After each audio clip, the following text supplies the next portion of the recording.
Hi dears, 333 divine miracle Malayalam tarot card റീഡിങ്ങിലേക്ക് എല്ലാവർക്കും സ്വാഗതം. നമ്മൾ ഇന്നിവിടെ നോക്കാൻ പോകുന്നത് നിങ്ങളുടെ റിലേഷൻഷിപ്പിനെ കുറിച്ചാണ്.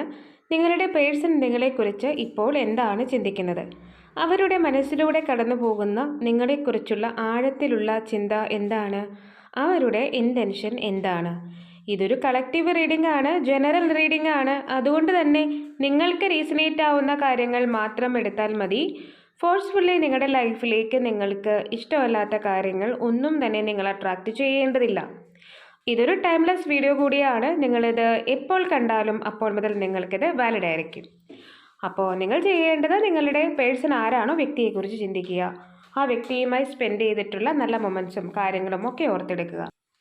അപ്പോൾ നമ്മൾ റീഡിംഗ് സ്റ്റാർട്ട് ചെയ്യുകയാണ്. Dear archangels, my spirit guide, please give me the accurate reading for you.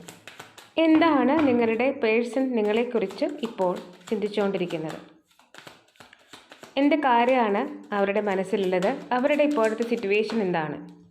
Yes, ഇവിടെ പ്ലേഫുൾനെസ് എന്ന് പറയുന്നൊരു കാർഡ്, തീർച്ചയായിട്ടും അവർ നിങ്ങൾക്ക് ഒരു വാല്യൂ തന്നിട്ടില്ല, അല്ലെങ്കിൽ ഈ ഒരു റിലേഷൻഷിപ്പിനെ സീരിയസ് ആയിട്ട് കണ്ടിട്ടില്ല. ഒരുപക്ഷെ പാസ്റ്റ് ആയിരിക്കാം. നിങ്ങളെ അവഗണിക്കുന്ന ചില സിറ്റുവേഷൻസ് നിങ്ങളുടെ ജീവിതത്തിൽ ഉണ്ടായിട്ടുണ്ടാവും. അതായത് ചുരുക്കി പറഞ്ഞാൽ റിലേഷൻഷിപ്പിനെ വലിയ കാര്യമായിട്ടൊന്നും എടുത്തിട്ടില്ല, സീരിയസ് ആയിട്ട് എടുത്തിട്ടില്ല.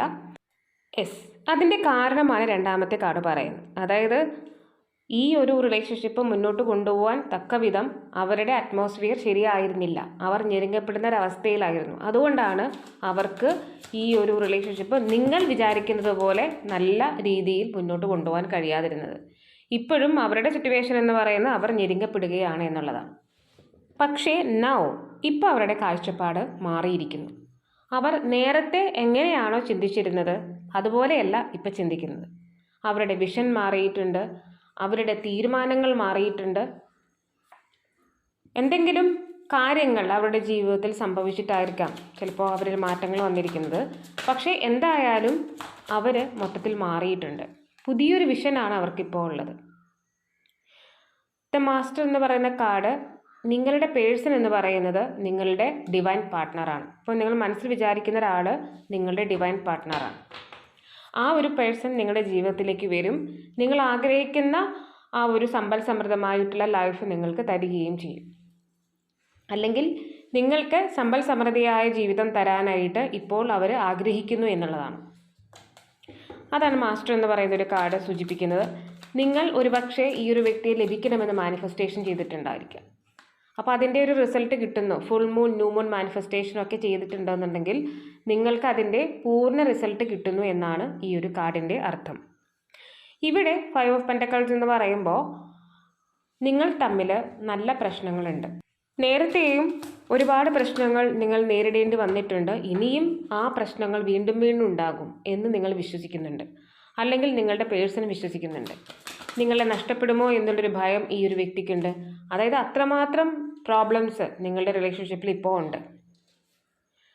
അവർ നിങ്ങളെക്കുറിച്ച് ആലോചിക്കുകയാണ്. എന്ത് തീരുമാനം എടുക്കണമെന്ന് അവർക്കറിയില്ല. പുതിയ വിഷനൊക്കെ വന്നിട്ടുണ്ട്, പക്ഷേ എന്താണ് ഡിസൈഡ് ചെയ്യേണ്ടത് എന്ന് അവർക്കറിയില്ല. ഒരുപക്ഷെ വേറൊരു ഓപ്ഷൻ ഉണ്ടായിരിക്കാം. അതാണ് 3 ഓഫ് കപ്സ് കാണിക്കുന്നത്. ചിലപ്പോൾ ഓൾറെഡി അവരുടെ ജീവിതത്തിൽ ഒരാളുണ്ടായിരിക്കാം. അല്ലാന്നുണ്ടെങ്കിൽ തേർഡ് പാർട്ടി സിറ്റുവേഷൻ നിങ്ങളെ തമ്മിൽ ഒന്നിക്കാൻ സമ്മതിക്കുന്നുണ്ടാവില്ല. തേർഡ് പാർട്ടി സിറ്റുവേഷൻ എന്ന് പറയുമ്പോൾ അത് എന്തും ആകാം. അപ്പോൾ ആ ഒരു കാര്യം നിങ്ങളുടെ സിറ്റുവേഷൻ വെച്ച് മനസ്സിലാക്കുക. ഇവിടെ തേർഡ് പാർട്ടി സിറ്റുവേഷൻ ഉള്ളത് കൊണ്ട് അവർക്ക് ശരിയായിട്ടുള്ള ഡിസിഷൻ എടുക്കാൻ പറ്റുന്നില്ല, ആരെ സെലക്ട് ചെയ്യണമെന്ന് ചിന്തിക്കാൻ പറ്റുന്നില്ല, അല്ലെങ്കിൽ തീരുമാനം എടുക്കാൻ പറ്റുന്നില്ല. പക്ഷേ നിങ്ങളെക്കുറിച്ച്, ഈ ഒരു റിലേഷൻഷിപ്പിനെ കുറിച്ചും അവർ ആഴത്തിൽ ചിന്തിക്കുന്നുണ്ട്. യെസ്, ഇങ്ങനെ ചിന്തിക്കാനുള്ള ഒരു കാരണം എന്ന് പറഞ്ഞാൽ കർമ്മയാണ്. ആ ഒരു കാർഡിൻ്റെ അർത്ഥം അവർ ഞെരുങ്ങപ്പെടുന്ന ഒരവസ്ഥയിലായിപ്പോയത്, അല്ലെങ്കിൽ ഇത്രമാത്രം വേദന അനുഭവിക്കേണ്ടി വന്നിട്ടുള്ളത്. അപ്പോൾ അവർ ഒരുപാട് വേദനകളിലൂടെ കടന്നു പോകുന്നുണ്ട്. അപ്പോൾ അല്ലെങ്കിൽ അവർക്ക് ഒരുപാട് നഷ്ടങ്ങൾ ഉണ്ടാകുന്നുണ്ട്, തിരിച്ചടികൾ ഉണ്ടാകുന്നുണ്ട്. അപ്പോൾ ഇതൊക്കെ വന്നത് നിങ്ങളെ പറ്റിച്ചതിൻ്റെയോ നിങ്ങളെ അവഗണിച്ചതിൻ്റെയോ നിങ്ങളോട് ചെയ്ത തെറ്റിൻ്റെയോ ഒക്കെ പനിഷ്മെൻ്റാണ്. അവർക്ക് ആ ഒരു കർമ്മ കിട്ടിയിട്ടുണ്ട് എന്നാണ് ആ ഒരു കാർഡിൻ്റെ അർത്ഥം. അവരത് മനസ്സിലാക്കുകയും ചെയ്യുന്നുണ്ട്. നെക്സ്റ്റ് കാർഡ്, അതിൻ്റെ റിസൾട്ടാണ് റിലേഷൻഷിപ്പ് സ്റ്റാർട്ട് ചെയ്യാൻ അവരെ പ്രേരിപ്പിച്ചിട്ടുള്ളത്. അതായത് ഇനിയും ഒരുപാട് പനിഷ്മെൻറ്റ് വാങ്ങിച്ചു കൂട്ടാൻ വയ്യ, ഞാൻ മടുത്തു, കാരണം കർമ്മ ഇങ്ങനെ അനുഭവിച്ച് തീർക്കാൻ വയ്യ, അതുകൊണ്ട് ഈ ഒരു റിലേഷൻഷിപ്പ് സ്റ്റാർട്ട് ചെയ്യണം. ഇവിടെ വേറൊരു കാര്യം കൂടി പറയുന്നുണ്ട്. നിങ്ങൾ ദേവാലയങ്ങളിൽ വ്രതങ്ങൾ അനുഷ്ഠിച്ചിട്ടുണ്ടാവാം, പോയി പ്രാർത്ഥിച്ചിട്ടുണ്ടാവാം. അതിൻ്റെയൊക്കെ റിസൾട്ടും ആണ് ഈ ഒരു വ്യക്തിയുടെ തിരിച്ചുവരവ്. ഇവിടെ ഇപ്പോൾ അവർ നിങ്ങളെക്കുറിച്ച് ഓർക്കുന്നുണ്ട്. അവരുടെ ലക്ഷ്യമെന്ന് പറയുന്നത് നിങ്ങളുമായിട്ടുള്ള ഒരു റീയൂണിയൻ തന്നെയാണ്. ഇതൊരു പാസ്റ്റ് ലൈഫ് കണക്ഷനാണ്, സോൾമേറ്റ് കണക്ഷനാണ്. അവർ നിങ്ങളെ സ്നേഹിക്കുന്നുണ്ട്, നിങ്ങളെ ഓർക്കുന്നുണ്ട്, അവർക്ക് നിങ്ങളെ മിസ് ചെയ്യുന്നുണ്ട്. ഇതൊരു പാസ്റ്റ് ലൈഫ് കണക്ഷനാണെന്ന് അവർക്ക് മനസ്സിലാവുന്നുണ്ട്. ഇവിടെ ഇപ്പോൾ അവരുടെ ജീവിതത്തിൽ ഏറെക്കുറെ പ്രശ്നങ്ങൾ അവസാനിച്ചിട്ടുണ്ട്. അവർ നിങ്ങളിലേക്ക് തിരികെ വരികയാണ്, അവർ നിങ്ങളിലേക്ക് വന്നുകൊണ്ടിരിക്കുകയാണ്. അപ്പോൾ ആ ഒരു സിറ്റുവേഷനാണ് ഇവിടെ ഉള്ളത്. അപ്പോൾ ഇവിടെ നിങ്ങളുടെ ജീവിതത്തിലെ പ്രശ്നം എന്ന് പറയുന്നത് തേർഡ് പാർട്ടി സിറ്റുവേഷനാണ്. ആ തേർഡ് പാർട്ടി സിറ്റുവേഷൻ കൊണ്ടാണ് അവർ ഞെരുങ്ങപ്പെടുന്ന അവസ്ഥയിലേക്ക് ആയിത്തീർന്നത്. അവരുടെ ചുറ്റുപാടുകൾ മുന്നോട്ട് പോകാൻ പറ്റാത്തില്ലാത്ത സിറ്റുവേഷനിലേക്ക് ആയിപ്പോയത് തേർഡ് പാർട്ടി സിറ്റുവേഷൻ കൊണ്ടാണ്. ഒരു തീരുമാനം എടുക്കാൻ പറ്റാത്തൊരവസ്ഥ ഈ ഒരു വ്യക്തിക്കുണ്ട്. പക്ഷേ അവർക്ക് തീരുമാനമെടുത്തേ പറ്റൂ. ഇവിടെ അവരുടെ നെക്സ്റ്റ് ആക്ഷൻ എന്താണ് നമുക്ക് നോക്കാം. ഇവിടെ അവർ ഈ ഒരു റിലേഷൻഷിപ്പിനെ വളരെ സീരിയസ് ആയിട്ട് ചിന്തിക്കാൻ തുടങ്ങി. നേരത്തെ അവർ ഫസ്റ്റ് കാർഡ് നമുക്ക് കിട്ടിയത് അവർ ഈ ഒരു റിലേഷൻഷിപ്പിനെ സീരിയസ് ആയിട്ട് കണ്ടിട്ടേ ഇല്ല.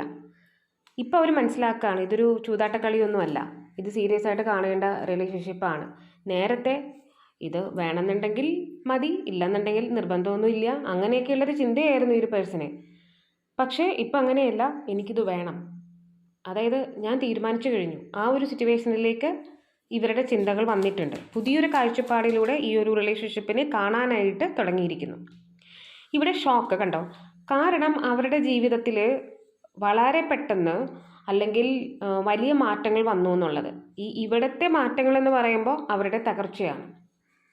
അവർ പോലും ചിന്തിച്ചിട്ടില്ല ഞാൻ ഒരാളെ പറ്റിക്കുമ്പോൾ ദൈവം എന്നെ ശിക്ഷിക്കുമെന്ന്, അല്ലെങ്കിൽ യൂണിവേഴ്സ് എന്നെ ശിക്ഷിക്കും എന്നുള്ള കാര്യമൊന്നും അവർക്കറിയില്ല. അപ്പോൾ അവർക്ക് എന്തായാലും അവിടെ ഒരു പനിഷ്മെൻറ്റ് കിട്ടിയിട്ടുണ്ട്, കർമ്മ അവരെ ബാധിച്ചിട്ടുണ്ട്. കണ്ടോ നെക്സ്റ്റ് കാർഡ്. ഈ ഒരു സിറ്റുവേഷനിൽ ഒട്ടും കോൺഫിഡൻസ് ഇല്ല അവർക്ക്. അതായത് അവർ നിങ്ങളോട് അവരുടെ തെറ്റുകൾ ഏറ്റു പറയുകയാണ്. അവർ പറയുന്നത് എൻ്റെ ആ ഒരു അവസ്ഥ കണ്ടില്ലേ, ഞാനിപ്പോൾ ഈ ഒരു അവസ്ഥയിലാണ് എന്നൊക്കെ പറയുകയാണ്. അപ്പോൾ അവരുടെ ഉള്ളിൽ പറയുകയാണ് നിങ്ങളെ പറ്റിച്ചത് കൊണ്ടാണ്, അല്ലെങ്കിൽ നിങ്ങളുടെ വാല്യൂ മനസ്സിലാക്കാതെ നിങ്ങളെ അവഗണിച്ചത് കൊണ്ടാണ് എനിക്ക് ഇത്രയും പ്രശ്നങ്ങൾ വന്നിട്ടുള്ളതെന്ന്. ഇനി നെക്സ്റ്റ് കാർഡ് പറയുന്നൊരു കാര്യമുണ്ട്, നിങ്ങളെ ഈ ഒരു വ്യക്തിയുടെ പിറകെ ഒരുപാട് ഓടിച്ചിട്ടുണ്ട്. അതായത് നിങ്ങൾ ഒരുപാട് തവണ ഈ ഒരു വ്യക്തിയുടെ പിറകെ സ്നേഹത്തിന് വേണ്ടി കെഞ്ചിയിട്ടുണ്ട്. അവർ നിങ്ങളെ അപ്പോഴും പരിഗണിച്ചിട്ടൊന്നുമില്ല. അതായത് നിങ്ങൾ ഒരുപാട് സ്നേഹത്തിന് വേണ്ടിയിട്ട് യാചിച്ചു നിന്നിട്ടുണ്ട്. അപ്പോൾ അതും ഈ ഒരു വ്യക്തി ഓർക്കുന്നുണ്ട്. യൂണിവേഴ്സ് നിങ്ങളോട് പറയുകയാണ് ഇതിൻ്റെയൊക്കെ ശിക്ഷയാണ് ഈ ഒരു പേഴ്സൺ അനുഭവിക്കുന്നത് എന്നുള്ളത്. ഇവിടെ യഥാർത്ഥത്തിൽ അവർ മറ്റുള്ള ആൾക്കാരാൽ ചുറ്റപ്പെട്ട്, അല്ലാന്നുണ്ടെങ്കിൽ മറ്റുള്ളവർ ഈ ഒരു വ്യക്തിയെ ശരിക്കും ഒരു ആക്ഷൻ എടുക്കാൻ പറ്റാത്ത രീതിയിൽ കെട്ടിയിട്ടിരിക്കുകയായിരുന്നു. അല്ലെങ്കിൽ അവരെ ബ്രെയിൻ വാഷ് ചെയ്തിട്ടുണ്ടാവാം, അവിടെ നെഗറ്റീവ് എനർജീസ് ഉണ്ടെന്ന് പറയുന്നുണ്ട്. അപ്പോൾ ആ ഒരു സിറ്റുവേഷനിലാണ് ഈ ഒരു പേഴ്സൺ ഉണ്ടായിരുന്നത്. അപ്പോൾ അവർക്ക് അനങ്ങാൻ പറ്റാത്തൊരു സിറ്റുവേഷൻ ഉണ്ടായിരുന്നു. അവർക്ക് ശബ്ദമുയർത്തി എന്തെങ്കിലും തീരുമാനം പറയാൻ പറ്റാത്തൊരു സിറ്റുവേഷൻ ഉണ്ടായിരുന്നു. പക്ഷേ ഇപ്പോൾ അവർ നിങ്ങൾക്ക് വേണ്ടിയിട്ട് വെയിറ്റ് ചെയ്യാണ്. അതുപോലെ തന്നെ അവരുടെ ഹൃദയം തുറന്ന് നിങ്ങൾക്ക് കാണിക്കാൻ വേണ്ടിയിട്ട് അവർ റെഡി ആയിട്ടാണ് നിൽക്കുന്നത്. എൻ്റെ ഹൃദയത്തിൽ നിങ്ങൾ മാത്രമേ ഉള്ളൂ എന്നവർ പറയുന്നുണ്ട്. യെസ് കണ്ടോ, അവരുടെ ഹൃദയം തകർന്നാണ് നിൽക്കുന്നത്. അപ്പോൾ അവർക്ക് അത്രയും വിഷമം ഉണ്ടായിട്ടുണ്ട്. അത് വേറെന്തും കൊണ്ടല്ല, നിങ്ങളെ അവഗണിക്കുകയും നിങ്ങളെ പരിഗണിക്കാതിരിക്കുകയും ഒക്കെ ചെയ്തതുകൊണ്ട് അത് യൂണിവേഴ്സ് തന്നെ അവർക്കൊരു പനിഷ്മെൻറ്റ് കൊടുത്തതാണ്. ഇപ്പോൾ ഹൃദയം തകർന്നാണ് അവർ നിൽക്കുന്നത്. ഇവിടെ it was really hard to let you go. നിങ്ങളെ വിട്ടുപോകാൻ എനിക്ക് പറ്റില്ല. My world roam around you. I am fed up with your complaining nature. ഞാൻ എപ്പോഴും നിൻ്റെ ഈ കംപ്ലൈനിങ് നേച്ചറിന് ഇഷ്ടപ്പെടുന്നില്ല. അത് വളരെ കുഴപ്പമുള്ളതായിട്ടാണ് എനിക്ക് തോന്നുന്നത്. ഇവിടെ my life is worthless without you. എൻ്റെ ലോകം എന്ന് പറയുന്നത് നിങ്ങളില്ലാന്നുണ്ടെങ്കിൽ വെറുതെ വർത്ത്ലെസ് ആയി പോവും. I can forget my first love. എനിക്ക് എൻ്റെ ആദ്യത്തെ പ്രണയം മറക്കാൻ പറ്റില്ല. ഇവിടെ നമുക്ക് പ്ലേസസ് നോക്കാം. ഇവിടെ എറണാകുളം എന്നാണ് കിട്ടിയിട്ടുള്ളത്, Idukki, out of country, Kasaragod, Kollam, Bangalore. അപ്പോൾ ഇതൊക്കെയാണ് പ്ലേസസ് ആയിട്ട് നമുക്ക് കിട്ടിയിട്ടുള്ളത്. നിങ്ങൾക്കത് റീസണേറ്റ് ആവുന്നുണ്ടോ എന്നുള്ളത് നോക്കുക. നമുക്കിനി മോർ ക്ലൂ കൂടി എടുക്കാം. ഇവിടെ വെർഗോ എന്നാണ് കിട്ടിയിട്ടുള്ളത്, ഏരീസ്, ലിയോ, അക്വേറിയസ്, 46, 41, 36, 9 എന്നൊരു ഡേറ്റ്, 17, 7 എന്നൊരു ഡേറ്റ്, 18, 39, 13, 16, 48, 33, 50, 3 എന്നൊരു number, 38, 15, 40, 21, 22, 14, 43, 28, thin, bad, blue butterfly, yellow butterfly, white butterfly, same age, black color, friends, thick hair, wear glasses, dark complexion, blue color, parents, yellow color, black butterfly, short hair, age differences, 333, 444, 777. അപ്പോൾ ഇതൊക്കെയാണ് more clue ആയിട്ട് നമുക്ക് കിട്ടിയിട്ടുള്ളത്. നിങ്ങൾക്കത് resonate ആവുന്നുണ്ടോ എന്നുള്ളത് നോക്കുക. ഇനി നമുക്ക് എടുക്കാനുള്ളത് ഏഞ്ചൽ മെസ്സേജസ് ആണ്. ഏഞ്ചൽ നിങ്ങളുടെ റിലേഷൻഷിപ്പിനെ കുറിച്ച് നിങ്ങൾക്ക് എന്ത് മെസ്സേജാണ് തരുന്നത് എന്നുള്ളത് നമുക്ക് നോക്കാം. വെയിറ്റ് എന്നാണ് കിട്ടിയിട്ടുള്ളത്. അപ്പോൾ ഏഞ്ചൽ നിങ്ങളോട് പറയുകയാണ് വെയിറ്റ് ചെയ്യൂ എന്നുള്ളത്. അപ്പോൾ thank you Angel four A good reading and thanks for my cards. ഇതൊക്കെയാണ് നിങ്ങൾക്കുള്ള റീഡിംഗ്. നിങ്ങൾക്ക് എൻ്റെ റീഡിംഗ് ഇഷ്ടമാവുകയാണെങ്കിൽ ലൈക്ക് ചെയ്യുക, ഷെയർ ചെയ്യുക, സബ്സ്ക്രൈബ് ചെയ്യുക. നിങ്ങളുടെ സപ്പോർട്ടാണ് എപ്പോഴും എൻ്റെ മോട്ടിവേഷൻ. അതുപോലെ തന്നെ നിങ്ങൾ ഇതുവരെ എനിക്ക് തന്നിട്ടുള്ള എല്ലാ സപ്പോർട്ടിനും ഞാൻ ഗ്രാറ്റിറ്റ്യൂഡ് പറയുന്നു, ദൈവത്തോടും നിങ്ങളോടും. ആർക്കെങ്കിലും പേഴ്സണൽ റീഡിംഗ് ആവശ്യമുണ്ടെങ്കിൽ ഡിസ്ക്രിപ്ഷൻ ബോക്സിലോ അല്ലെങ്കിൽ സ്ക്രീനിലോ കാണുന്ന നമ്പറിൽ നിങ്ങൾക്ക് എൻ്റെ വാട്സപ്പ് മെസ്സേജ് ചെയ്യാവുന്നതാണ്. ഞാനിടുന്ന വീഡിയോസ് എല്ലാം തന്നെ കിട്ടുന്നതിന് വേണ്ടി സബ്സ്ക്രൈബ് ചെയ്യുന്നതിനൊപ്പം തന്നെ അടുത്ത് കാണുന്ന ഒരു കുഞ്ഞു ബെല്ലൈക്കൻ കൂടി ഒന്ന് പ്രസ് ചെയ്തേക്കാം. മറ്റൊരു വീഡിയോയിൽ കാണുന്നത് വരെ ബൈ, ലവ് യു ഓൾ.